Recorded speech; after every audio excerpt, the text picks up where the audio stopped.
श्री हरिरायजी महाप्रभुजीए आ शिक्षापत्रो 41 आपना लघु भ्राता श्री गोपेश्वरजीने जे लौकिक कष्ट आववानुं हतुं अने ठाकोरजीनी सेवामां मन शिथिल थवानुं हतुं ते अगाउथी जाणी गयेला, एटले आपे ते कृपा करवा माटे चित्त जल्दी ठाकोरजीमां स्थिर थाय अने लौकिक आवेश छूटे तेथी ज आपे आ पત્રો प्रगट कर्या छे।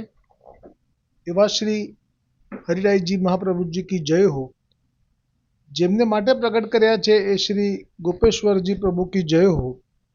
श्री गोपेश्वरजी प्रभुए आ 41 पत्रों वांच्या ते साथे ज एमने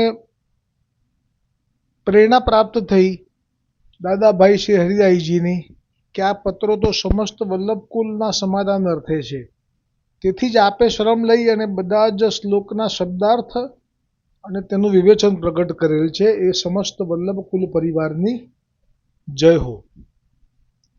हवे गई काले 12मो श्लोक आव्यो हतो, आजे 13मो अने 14मो श्लोक आवशे, साथे शिक्षापत्र 30 विराम पामशे। 13मा श्लोकमां श्री हरिरायजी मूल संस्कृतमां जे कहे छे ते श्लोक चित्त दोषे कथम सेवा चेतस्त प्रणवम भवेत अतो विचार कर्तव्य सर्वथैक त्रवासकृत। जे आगळनो श्लोक छे एनी साथे आ रिलेटेड छे, आनुषंगिक छे। एटले जे गई काले आव्युं हतुं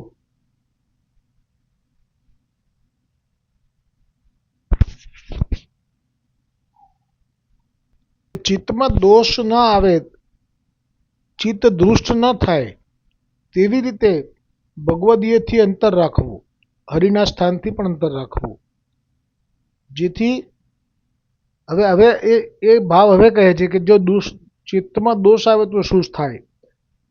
चित्तमां दोष प्रवेशे तो पछी भगवानमां चित्त परोवावुं ए अने सेवा ए बंने थई शकता नथी, केम के भगवानमां चित्त परोवाय तो ज ए सेवा कहेवाय, अथवा जो चित्त न परोवाय तो पछी ए क्रिया कहेवाय अने क्रियानो कोई अर्थ नथी।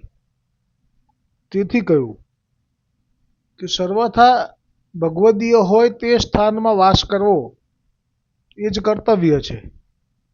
विवेचन जो चित्तमां अनेक प्रकारना दोष उद्भवे तो दोष युक्त चित्तथी सेवा थई शकती नथी।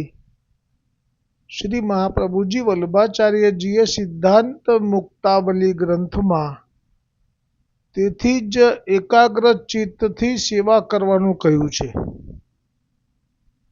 चेतस्त प्रणवम सेवा तत्सिद्धये तनु वितजा। चित्तनुं भगवानमां परोवाई जवुं ते सेवा छे। एटले के देहथी करीए छे पण जो चित्त प्रभुमां परोवातुं नथी तो एने क्रिया मानवी अने एवुं जो सळंग थाय बहु वखत सुधी तो प्रभुकृत प्रतिबंध आवी गयो एवुं स्वीकारी लेवुं।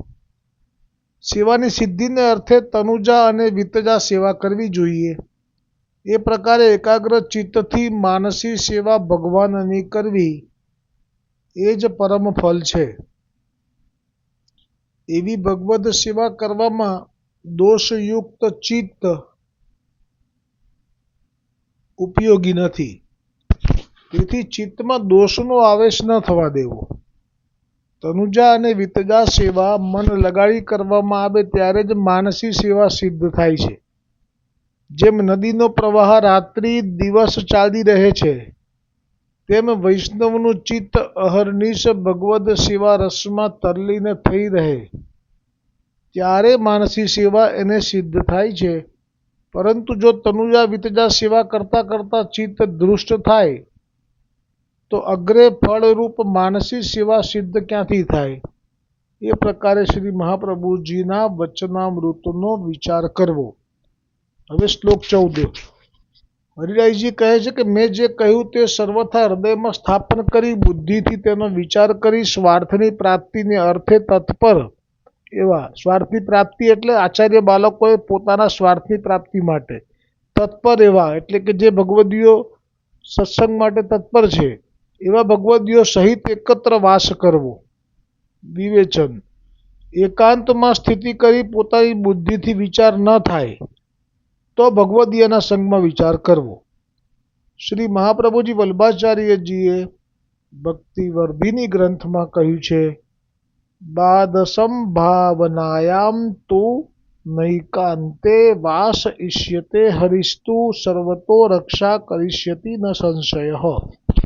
અર્થ: બાધની સંભાવના હોય તો એકાંતમાં વાસ ન કરવો. હરિ તો સર્વથી રક્ષા કરશે, એમાં સંશય નથી. આ રીતે એકાંતમાં ભગવદીયના સંગમાં ભગવદ સેવા, ભગવદ કથા કરવા તથા શ્રી મહાપ્રભુજીના વચનામૃત હૃદયમાં સર્વથા વિચારવા, અનેક પ્રકારના સુખ દુઃખ એમ કરતા જો બાદ કરે તો શ્રી મહાપ્રભુજી વલ્ભાચાર્યજી વિશ્વાસપૂર્વક આજ્ઞા કરે છે કે કોઈ પણ પ્રકારના પ્રતિબંધથી ચિંતા ના કરશો. હરિ ભગવાન સર્વ પ્રકારે રક્ષા કરશે.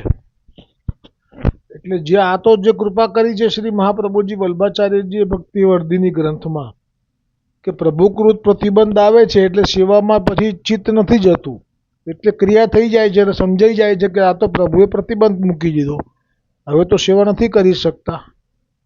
તો મહાપ્રભુજી વલ્ભાચાર્યજી કહે છે કે તમે ચિંતા ના કરતા, કોઈ પણ પ્રકારના પ્રતિબંધની ચિંતા કરશો નહીં.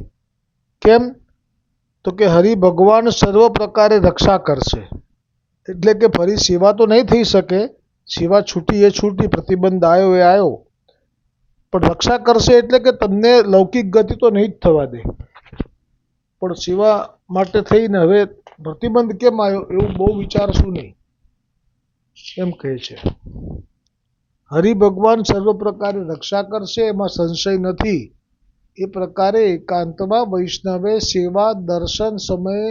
સેવા તથા દર્શન કરવા અને અનુસરમાં ભગવદીય સહિત સુંદર બુદ્ધિથી ભગવદ કથા વાર્તાદિક કરવા.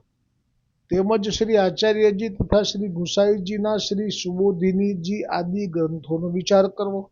આ રીતે 30મો પત્ર અહીંયા વિરામ પામ્યો. ઇતિ શ્રી હરિરાયજી વિરચિતમ ત્રિશતમ એટલે કે 30મું શિક્ષાપત્રમ શ્રી ગોપેશ્વરજી કૃત ટીકાનુવાદ સહિતમ સમાપ્તમ.